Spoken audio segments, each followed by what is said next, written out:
परमेश्वर ने अपने नबी या अपने दासों के जरिए से अंतिम समय में होने वाली घटनाओं के बारे में पहले ही बता दिया।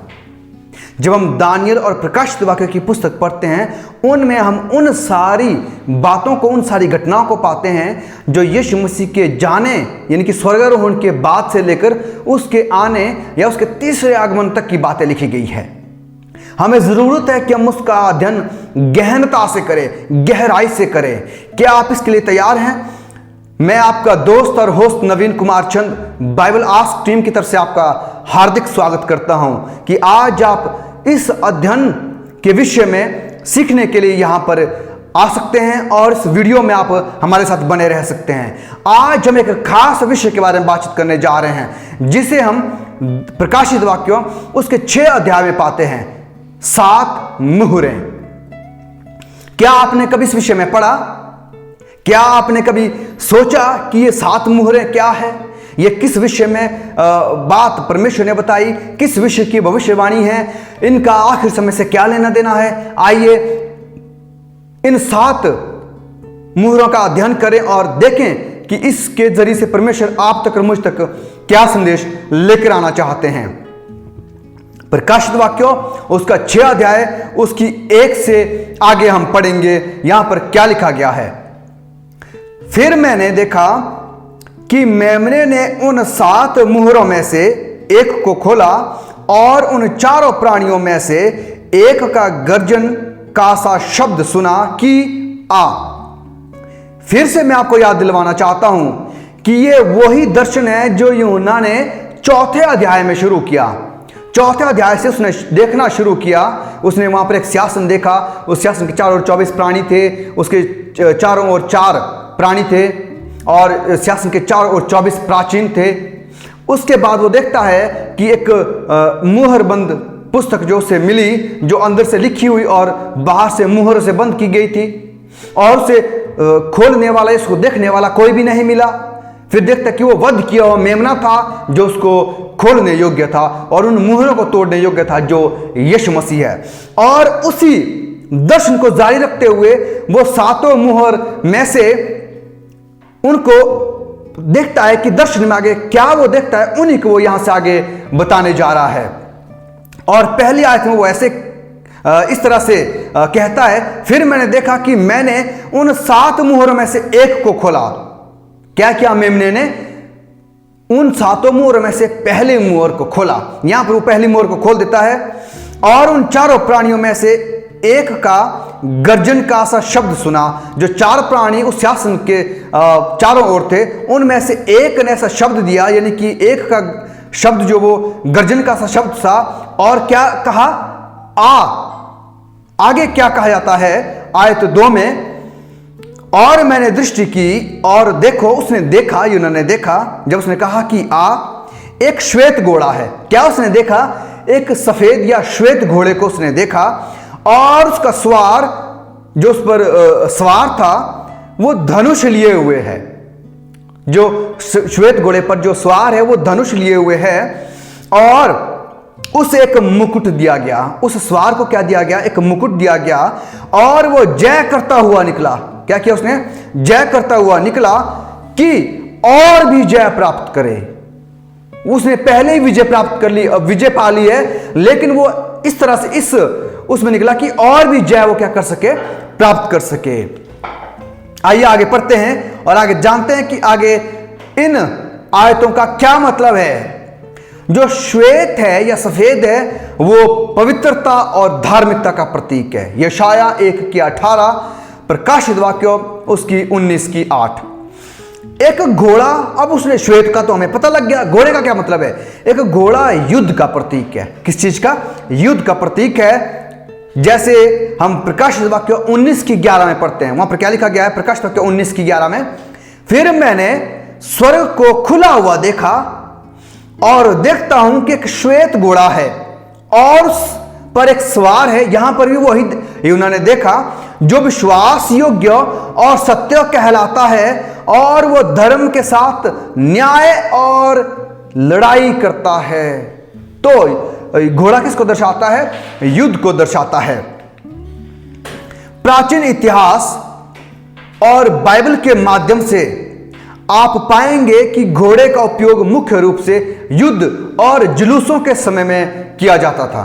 जब जुलूस निकालने होते थे या फिर युद्ध करना होता था तो वो घोड़ों का इस्तेमाल किया जाता था। कभी कभार जो इनका उपयोग जो वो शिकार के लिए किया जाता था। पुराने समय में आप देखेंगे राजा लोग थे, वो युद्ध पर शिकार करने के लिए जाते थे। इसीलिए प्रत्येक घोड़ा जिसे हम देखेंगे वो एक अलग प्रकार के युद्ध को दर्शाता है। हमने श्वेत घोड़ा देखा। यह बताया गया है कि सुसमाचार के प्रचार के माध्यम से लगभग 50 लाख लोगों को मसीह में परिवर्तित किया गया था। यह पहली शताब्दी की बात है। चर्च यानी कि कलीसिया निश्चित रूप से आगे निकल गया और विजयी रहा। क्या मतलब है कि जब परमेश्वर का सुसमाचार यीशु मसीह के स्वर्गारोहण के बाद जब पवित्र आत्मा उन चेलों पर उंडेला गया था, प्रेरितों पर उंडेला गया था, तो उस समय लगभग 50 लाख से भी ज्यादा लोगों ने मसीह को ग्रहण किया। पवित्र श्वेत चर्च, यदि तुम विश्वास की नींव पर दृढ़ बने रहो और उस सुसमाचार की आशा को जिसे तुमने सुना है ना छोड़ो, जिसका प्रचार आकाश के नीचे की सारी सृष्टि में किया गया और जिसका मैं पौलुस सेवक बना। कुलुस्सियों 1:23 में वो कहता है, क्या किया गया? आकाश के नीचे सारी प्रजा को, सारी जनता को क्या किया गया? सारी सृष्टि को प्रचार किया गया। बहुत लोगों तक क्या किया गया? वो जो प्रचार है वो पहुंचाया गया। बहुत लोगों ने मसीहत को ग्रहण किया और उसके विरोधियों ने कहा कि ये लोग जिन्होंने जगत को उल्टा पुल्टा कर दिया है यहां भी आए हैं। प्रेरितों के काम 17:6 में आप पढ़ सकते हैं। यानी कि उस समय में क्या हुआ कि जो प्रेरित लोग थे, जो चेले थे, उन्होंने क्या किया? परमेश्वर के काम को बहुत आयत से बढ़ाया। और जैसा कि यह श्वेत घोड़ा है, यह श्वेत है, तो यह धार्मिकता और पवित्रता के युद्ध को दर्शाता है। कौन से? धार्मिकता और पवित्र, यानी कि उस समय जो उन्होंने लड़ाई लड़ी वो धार्मिकता और पवित्रता की लड़ाई लड़ी। कैसे? पवित्र आत्मा की तरफ से, और बहुत लोगों को मसीहत का सुसमाचार संदेश सुनाया।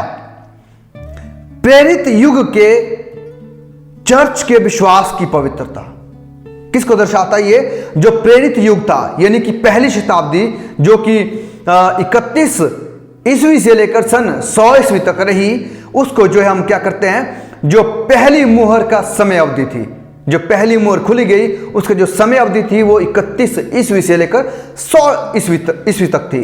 और उस समय विश्वास और पवित्रता की लड़ाई लड़ी गई।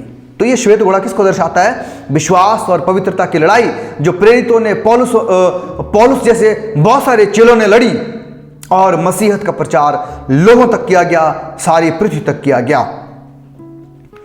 आइए आगे चलते हैं। और आगे लिखता है कि उस सवार जो धनुष लिए हुआ था, जो सवार धनुष लिए हुए था, हबक्कुक 3:9 में अगर आप पढ़ें तो धनुष जो परमेश्वर के वचन के रूप को दर्शाता है। किस चीज में वहां पर दर्शाया गया है?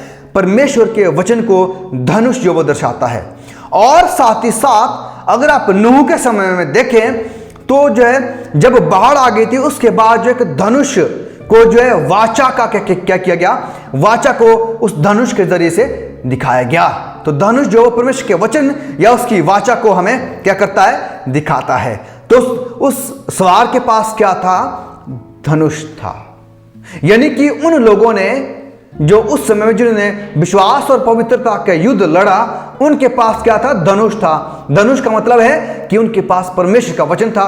परमेश्वर के वचन के जरिए से उन्होंने मसीहत को दुनिया के कोने कोने में उस समय फैलाया। प्रकाशित वाक्य उसका 6 अध्याय उसकी 3 आयत में आगे पढ़ते हैं, क्या लिखा गया है? और जब उसने दूसरी मोहर खोली, पहली मोहर में श्वेत घोड़ा निकला, अब जब दूसरी मोहर खोली उस मेमने ने, तो मैंने दूसरे प्राणी को यह कहते सुना। अब दूसरे प्राणी ने कहा, पहले प्राणी ने कहा था, अब 4 में से दूसरे प्राणी ने कहा, क्या कहा? कि आ।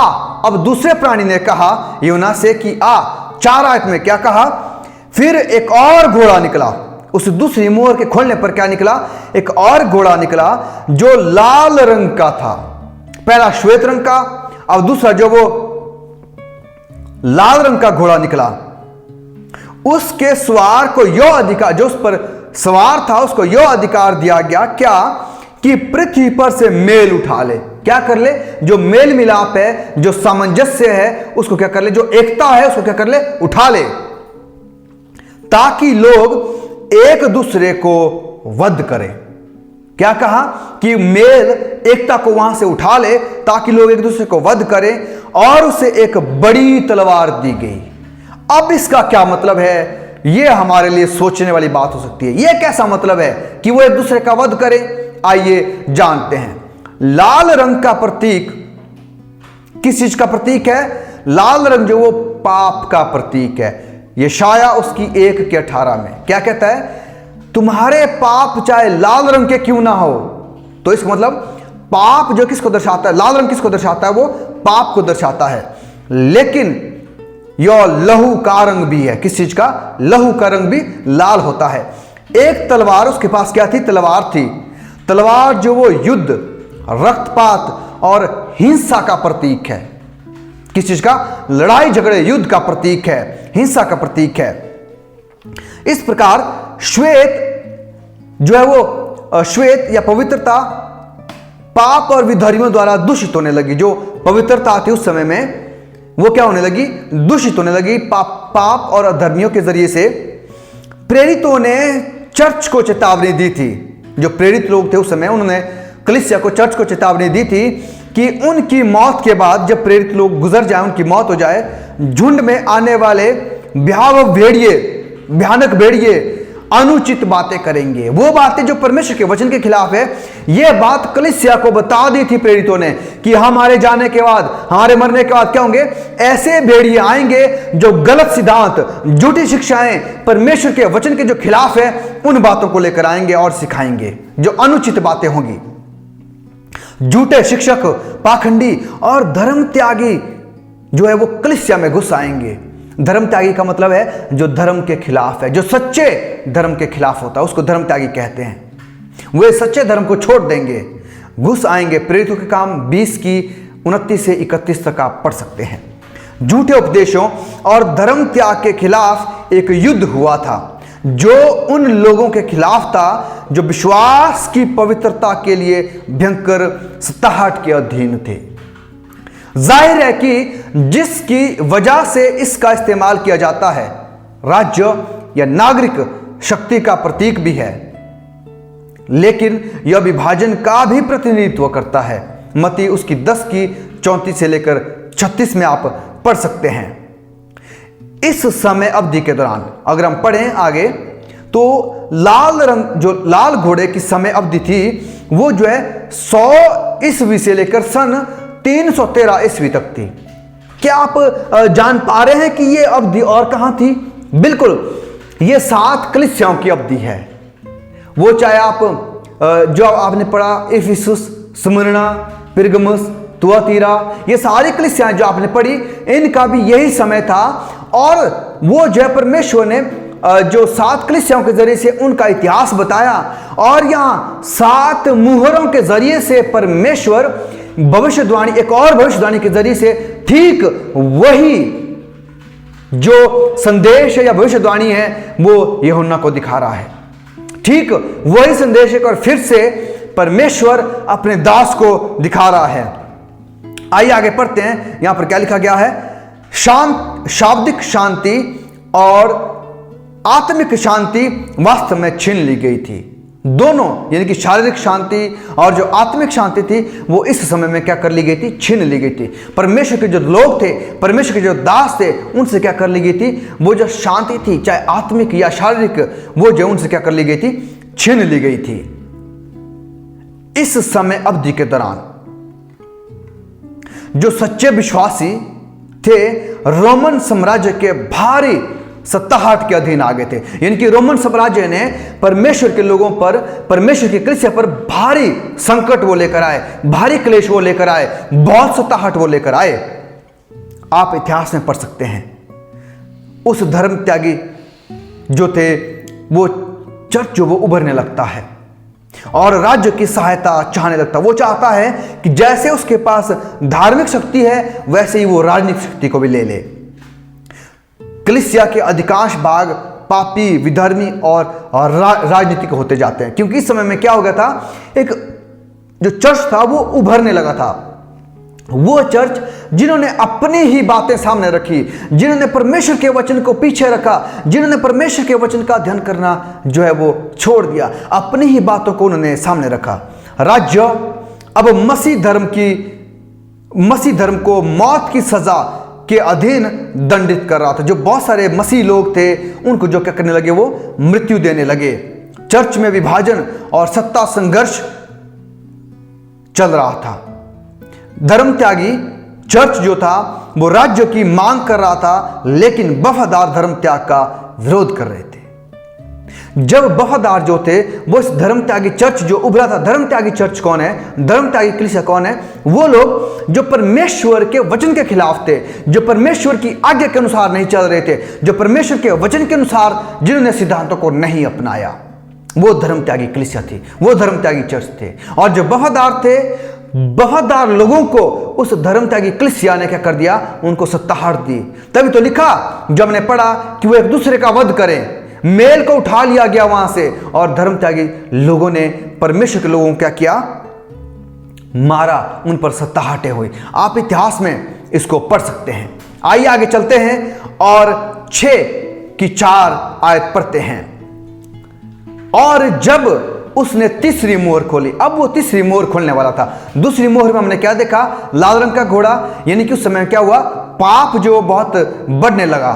उस समय जो पाप का जो उस पर सवार था, उसके पास क्या थी, तलवार थी। यानी कि पाप और तलवार के जरिए से क्या किया गया, उस समय परमेश्वर के वफादार लोगों को क्या किया, नाश किया गया। मेल मिलाप वहां से उठा लिया गया। क्यों? क्योंकि उस समय जो है कोई भी जो सहानुभूति थी वो नहीं दिखाई गई।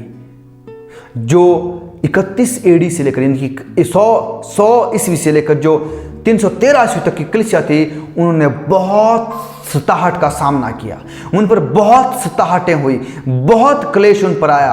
अगर आप इसके विषय में और जानना चाहते हैं तो आप प्रकाशित वाक्य जो 2 अध्याय है, जिसमें पहली 2 कलीसिया है, यानी कि 31 ईस्वी से लेकर जो 313 तक की ईस्वी का जो वीडियो है, उसमें आप देख सकते हैं कि और इस कलीसिया के साथ क्या किया गया, इस समय के कलीसिया के साथ क्या किया गया। आइए पढ़ते हैं प्रकाशित वाक्य 6:4। और जब उसने तीसरी मोहर खोली तो मैंने तीसरे प्राणी को यह कहते सुना। अब तीसरी मोहर खोलने पर तीसरे प्राणी ने कहा, हम जानते हैं कि प्राणी कौन है, सिंहासन के जो चारों ओर है। आप इसको जो है प्रकाशित वाक्य उसके 4थे अध्याय में पढ़ सकते हैं। जो 4थे अध्याय पर हमने अध्ययन किया है उसमें आप पढ़ सकते हैं। और यह कहते सुना, उस तीसरे प्राणी ने कहा कि आ, वो भी कहता है कि आ, और मैंने दृष्टि की। जब उसने कहा कि आ, तब मैंने दृष्टि की और देखो एक काला घोड़ा है। तो इस तीसरी मोहर के खोलने पर, जब मेमने ने तीसरी मोहर खोली, तो इस तीसरी मोहर के खोलने पर क्या हुआ कि एक और घोड़ा निकला। वो कौन सा था? काले रंग का घोड़ा था। 6:5 कहती है, और मैंने उन चारों प्राणियों के बीच में से एक शब्द यह कहते सुना कि दिनार का सेर भर गेहूं और दिनार का 3 सेर जौ और तेल और दाखरस की हानि ना करना। यह बात यहां पर लिखी गई है, कुछ अटपटी सी अजीब सी बात लिखी है कि यह क्या काम यहां पर दिया गया है, यह क्या बात यहां पर कही गई है। आइए इसके बारे में जानते हैं कि इसका क्या मतलब है। यहां हम पहले और तीसरे घोड़े के बीच एक सीधा विपरीत देखते हैं। पहला घोड़ा सफेद था जो शुद्धता और पवित्रता को दर्शाता है, और तीसरा घोड़ा काला है जो सफेद रंग के बिल्कुल उलट में है या विपरीत में है। तो इसका मतलब यह है कि यह अधर्म, अशुद्धता, त्रुटि और धर्म त्याग को दर्शाता है। और आगे जब हम पढ़ते हैं, जो काला घोड़ा है वो भ्रष्ट कलीसिया या काला अंधेरा या धर्म त्याग और त्रुटि का रंग है। प्रेरितों का काम उसका 26:18 और यूहन्ना उसकी 12:35 में आप पढ़ सकते हैं। सफेद रंग के यानी कि श्वेत रंग के बिल्कुल उलट में है। उसके बाद अगले आयत में हमने पढ़ा था कि गेहूं और जौ के मापने के लिए किस चीज का उपयोग किया जाता है? तराजू का उपयोग किया जाता है। तो इसका मतलब यह है कि तराजू जो दिखाता है, जो उसके हाथ में जो तराजू है, इसका मतलब यह है कि सुसमाचार, उद्धार और क्षमा की खरीद और बिक्री का वो प्रतीक है। कैसे, आइए जानते हैं आगे और पढ़ते हैं इसके बारे में। काले घोड़े की जो समय अवधि थी वो 313 से ईस्वी से 538 ईस्वी तक थी। अगर आप 7 कलीसियाएं जो मैंने पहले पढ़ी, प्रकाशित वाक्य की जो 7 कलीसियाएं हैं, उसमें अगर आप तीसरी कलीसिया के बारे में अध्ययन करें तो ठीक उसकी स्थिति और जो यहां पर लिखी गई वो एक सी है। क्यों, आइए पढ़ते हैं। इस समय के दौरान कलीसिया ने महान, कौन सी कलीसिया? जो धर्म त्यागी कलीसिया थी, जो परमेश्वर के वचन के खिलाफ में जो कलीसिया थी, कलीसिया ने महान नैतिक और सिद्धांतवादी त्रुटि की अवधि को दर्ज किया, जो परमेश्वर के वचन की सच्चाइयों के लिए मूर्ति पूजक विश्वासों और प्रथाओं को प्रस्तावित करता है। और आप जानते हैं कि ऐसी कौन सी कलीसिया है जो मूर्ति पूजा को सामने रखती है, जो मूर्ति पूजा करती है? आप जानते हैं ऐसी कौन सी कलीसिया है जो परमेश्वर के वचन के सिद्धांतों के बिल्कुल उलट में है, बिल्कुल विपरीत में है, और जो त्रुटियों को सिखाती है, जो गलत शिक्षाओं या झूठी शिक्षाओं का अनुसरण करती है और बताती है? आप जानते हैं कौन सी कलीसिया है, ऐसा कौन सा चर्च है? आइए इसके बारे में आगे पढ़ते हैं। और क्या करता है? सुसमाचार की बिक्री करता है। इस अवधि के दौरान बाइबल एक प्रतिबंधित पुस्तक थी। कैसी थी? उसको प्रतिबंध उस पर लगा हुआ था, कोई इसको नहीं पढ़ सकता था। सिर्फ और सिर्फ जो पासवान लोग हैं या पादरी साहिबान हैं या जो बिशप लोग हैं वही सिर्फ पढ़ सकते थे, या जो पोप हैं वो पढ़ सकते थे। और परमेश्वर के वचन से प्रचार करना शायद ही सुना गया था, यानी कि किसी ने शायद परमेश्वर के वचन से प्रचार किया हो इन लोगों को छोड़कर। आमोस उसकी 8 की 11 और 12 में आप पढ़ सकते हैं कि आखिर समय में क्या होगा कि ना तो अन्न की भूख होगी ना प्यास होगी, सिर्फ और सिर्फ परमेश्वर के वचन की भूख और प्यास होगी। परमेश्वर ने फरमान दिया, आज्ञा दी, ना तो बल से और ना शक्ति से परंतु मेरे आत्मा के द्वारा होगा।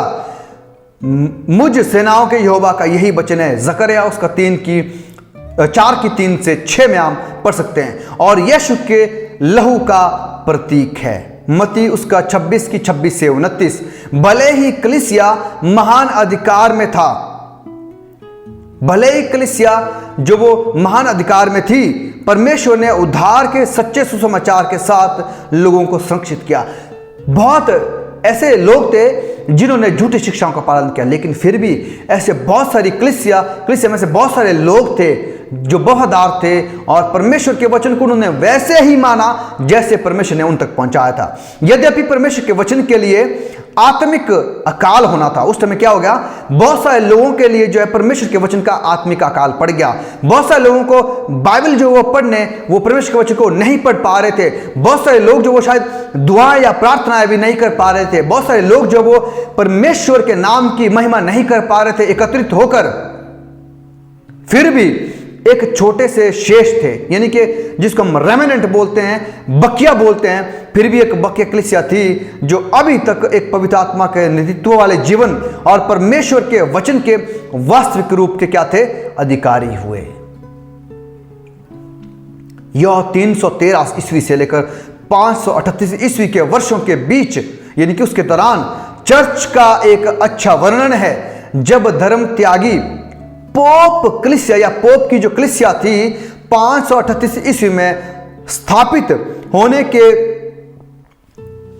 पूरा होने के लिए क्या किया था, आ गया था। अर्थात 538 ईस्वी में क्या हुआ कि पोप वो पहले तो यानी कि 313 से 538 ईस्वी में वो सिर्फ धार्मिक अधिकार पोप के पास था, लेकिन 538 ईस्वी में पोप को राजनीतिक और धार्मिक दोनों शक्तियों का अधिकार मिल गया। और उस समय तक पोप ने 313 से लेकर 538 तक, इस समय में पोप और उसकी कलीसिया, उसके लोगों ने परमेश्वर के लोगों को जो सच्ची बातों पर चलते थे, सच्ची बातों को मानते थे, परमेश्वर के वचन के खिलाफ में वो नहीं गए। जो पोप की झूठी शिक्षाएं थी, इस कलीसिया की झूठी शिक्षाएं थी, झूठे सिद्धांत थे, उनको नहीं माना। उनको क्या कर दिया गया, बहुत सताया गया, मौत के घाट उतार दिया गया। आगे पढ़ते हैं। इस समय में जो अधर्म था, जो त्रुटियां थी, गलत सिद्धांत थे, वो जो है बहुत बड़े कलीसिया में बहुत ऐसे गलत सिद्धांत जो परमेश्वर के वचन के खिलाफ थे वो सामने आए। आगे पढ़ने पर साम्राज्य की एकता को सुरक्षित करने के लिए मसीही धर्म की इस अवधि के शुरुआती वर्षों के दौरान कॉन्स्टेंटाइन ने, ये एक बहुत ही जरूरी एक शख्स है उस इतिहास में, 313 से 538 तक। कॉन्स्टेंटाइन जो रोमन सम्राट था को माना जाता है। क्या किया कॉन्स्टेंटाइन ने 323 ईस्वी में? क्या कर दिया उसने, जब वो पहले जो है वो किसी और विश्वास में था, लेकिन उसने क्या कर दिया, अपने राज्य का, अपने साम्राज्य का विस्तार करने के लिए उसने जो है मसीही, क्योंकि मसीह लोग क्या करते जा रहे थे, वो निरंतर बढ़ते जा रहे थे उनकी गिनती में, तो उसने क्या कर दिया, मसीह कलीसिया का क्या कर दिया, उसने उसको अपनाया, मसीहत को अपनाया। और उसने मसीहत में जो पहले के उसके विश्वास के सिद्धांत थे उनको मसीहत में लेकर आ गया। वो चाहे सूर्य की पूजा हो, यानी कि उससे पहले वो सूर्य की पूजा रविवार के दिन करता था, लेकिन उसने क्या कर दिया, जो लोग सब्बत के दिन यानी कि शनिवार के दिन जो परमेश्वर की आराधना करते थे, जो मसीह लोग, उनको क्या कर दिया, उसने रविवार में बदल दिया कॉन्स्टेंटाइन सम्राट ने। और उसने मसीहत को राज्य धर्म बनाया। उसने क्या कर दिया, रोमन कैथोलिक कलीसिया जिसको हम बोलते हैं, उसको क्या कर दिया, मसीहत को अपने पूरे कॉन्स्टेंटिनोपल जो था, उसकी जो साम्राज्य था पूरा, रोमन एम्पायर जिसको हम बोलते हैं, उसमें क्या कर दिया, उसने पूरे में उसने क्या कर दिया, धर्म जो मसीहत था उसको राज्य धर्म घोषित कर दिया कि ये राज्य का धर्म है। और इस तरह से उसे लोकप्रिय बनाया। क्यों? ताकि वो अपने साम्राज्य का विस्तार कर सके। यहां तक कि उन मूर्ति पूजकों को एक श्वेत वस्त्र और सोने के 20 टुकड़े भेंट किए जो मसीह बन जाए। क्या किया उसने जो है, जो मूर्ति पूजक लोग थे उनको क्या कर दिया, उनको श्वेत वस्त्र दिए, सोने के 20 टुकड़े भी दिए कि तुम मसीह बन जाओ। इसलिए नहीं कि वो जान चुका था कि यीशु मसीह जो है या परमेश्वर जो वो सच्चा परमेश्वर है, इसलिए नहीं, इसीलिए ताकि वो अपने साम्राज्य का विस्तार कर सके, वो बहुत महान बन सके। एडवर्ड गिबन की एक पुस्तक है the decline and fall of the Roman Empire, उसका वॉल्यूम 2 पृष्ठ 331 में यह बात जो वो लिखी गई है, प्रमाणित की गई है। यह प्रमाण मैं आपको देता हूं। उसके बाद उसमें एक और बात थी कि दाखरस जो वो सिद्धांत का प्रतिनिधित्व करता, उसमें क्या किया गया कि दाखरस की हानि ना हो। उस टाइम जो है जौ या गेहूं की हानि ना हो, उसको तराजू दिया गया था। और उस समय में क्या हुआ कि जब वचन को दूर किया गया तो परमेश्वर ने उन लोगों तक जो सच्चाई पर चलना चाहते थे उनको वचन की हानि नहीं होने दी। यशाया 29 की 1 से 13 तक आप पढ़ सकते हैं, मती उसकी 15 की 1 से 9 तक आप पढ़ सकते हैं। खमीर युक्त दाखरस जो वो गलत सिद्धांत का प्रतिनिधित्व करता है, और इस तरह अखमीरी दाखरस जो है वो सच्चा सिद्धांत, जिसमें खमीर नहीं है, वो सच्चे सिद्धांत को बताता है। आइए आगे चलते हैं और अगली आयत में हम देखते हैं कि अगली आयत में क्या किया गया। अभी तक हमने 3 मुहरों को देखा जो उस मेमने ने खोला, वध की हुई मेमने ने खोली, और यूहन्ना अब क्या देखता है 6 की 6 में, और जब उसने चौथी मुहर खोली, किसने? मेमने ने जब चौथी मुहर को खोला तो मैंने चौथे प्राणी का शब्द यह कहते सुना। अब किसने कहा? चौथे प्राणी ने कहा। क्या कहा? कि आ। जब यह शब्द वो सुनता है और मैंने दृष्टि की तो उसने क्या देखा दर्शन में, और देखो एक पीला सा घोड़ा है। अब चौथे में भी वो एक घोड़ा देखता है और वो उसका रंग कैसा है? पीला है। और उसके सवार जो उस पर सवार है उसका नाम क्या है? मृत्यु है। और अधोलोक उसके पीछे पीछे है, और उन्हें पृथ्वी की 1/4 पर यह अधिकार दिया गया कि तलवार और अकाल और मरी और पृथ्वी के वन पशुओं के द्वारा लोगों को मार डाले। 6 की 7 में एक और फिर हमारे पास एक और अलग रंग का घोड़ा है, और इस प्रकार एक अलग प्रकार का युद्ध है। अभी तक हमने देखा कि श्वेत धार्मिकता का युद्ध, और काला जो वो, उसके बाद जो लाल रंग जो पाप का युद्ध, और उसके बाद जो वो काला यानी कि अधर्मता का युद्ध, और अब जो है पीला घोड़ा हमने देखा जो अलग तरह के, यह रंग जो वो घातक है, कैसा है? घातक है, क्योंकि यह एक ऐसा रंग है जो मृत्यु के दृष्टिकोण का चिन्ह है, जो मृत्यु को दिखाता है। यह पोप वर्चस्व की समय अवधि का एक अच्छा विवरण है। जब उन्होंने 538 ईस्वी से लेकर जो राजनीतिक शक्ति, धार्मिक और राजनीतिक शक्ति का पूर्ण वर्चस्व प्राप्त किया और सन 1517 में सुधार शुरू होने तक, है ना, यह जो है बहुत ही सताहट का कारण बना। आइए जानते हैं आगे और पढ़ते हैं कि इस रंग का क्या मतलब है। पीले रंग का जो घोड़ा, इसका क्या मतलब है? जो पीला शब्द है वो यूनानी का जो शब्द है क्लोरोस से आया है।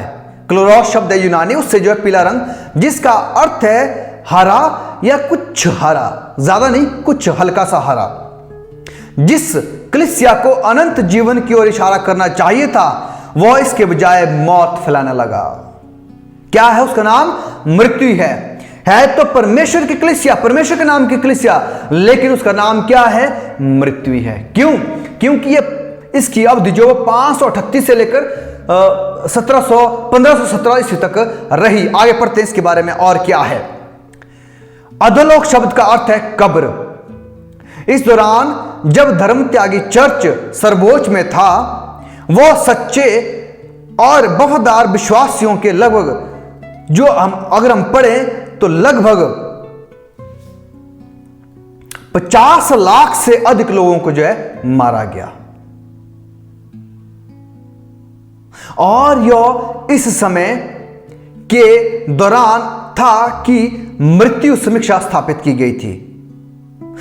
आत्मिक मृत्यु शस्त्रों के दमन हुए और शाब्दिक मृत्यु उन लोगों के लिए क्या हुई जो धर्म त्यागी चर्च का था, उनकी मृत्यु की गई। इन्होंने विरोध किया, उनकी मृत्यु की गई।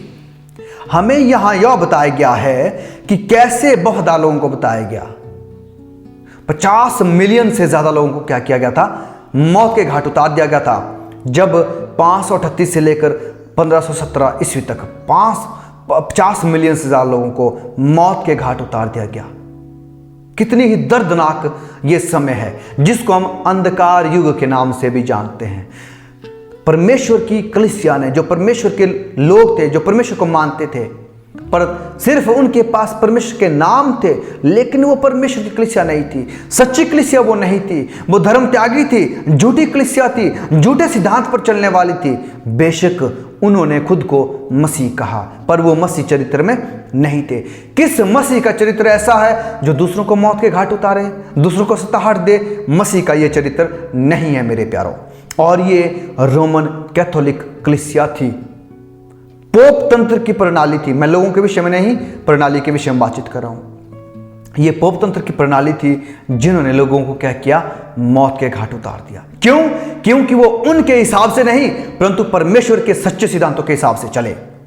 चाहे वह तलवार से हो, भूखमरी से हो, मौत की सजा हो, या धरती के जानवरों के लिए, पोप तंत्र ने अपना उद्देश्य पूरा करने के लिए, अपनी ही बातों को मनवाने के लिए, अपने आप को जो है वो अमीर बनाने के लिए, अपने आप अपना वर्चस्व राजनीतिक और धार्मिक दोनों तरह से बनाने के लिए उन्होंने इन सब चीजों का इस्तेमाल किया।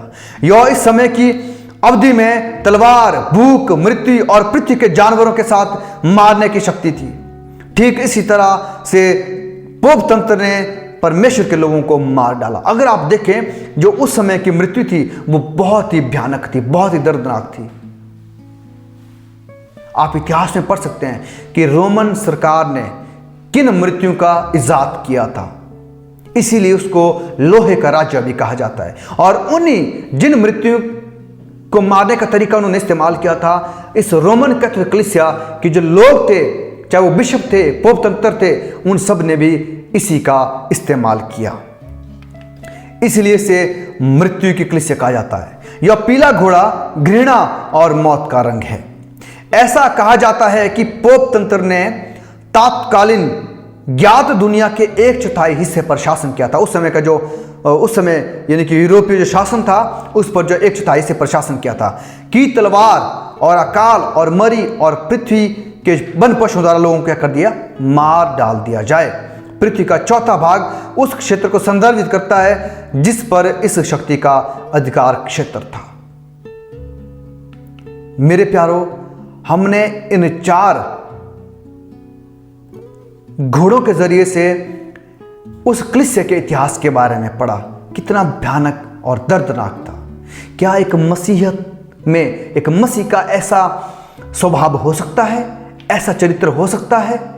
मेरे प्यारो, बिल्कुल नहीं। तो इसका मतलब है कि यह कलीसिया जो गलत सिद्धांतों पर चलती है, परमेश्वर के वचन के खिलाफ है, और जो पोप तंत्र जिन्होंने इस तरह के काम किए, लोगों को मौत के घाट उतार दिया, वो परमेश्वर की कलीसिया नहीं है।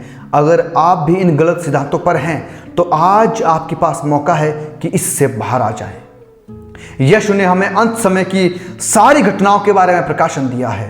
हमें उसे अध्ययन करने और उसके अनुसार जीवन जीने की आवश्यकता है। जब आज परमेश्वर ने हमें गलत शिक्षा के बारे में बता दिया है, मरियम की मूर्ति बनाकर पूजा करना यह गलत सिद्धांत है, यीशु मसीह की मूर्ति बनाना यह गलत सिद्धांत है, और वैसे बहुत सारे गलत सिद्धांत है।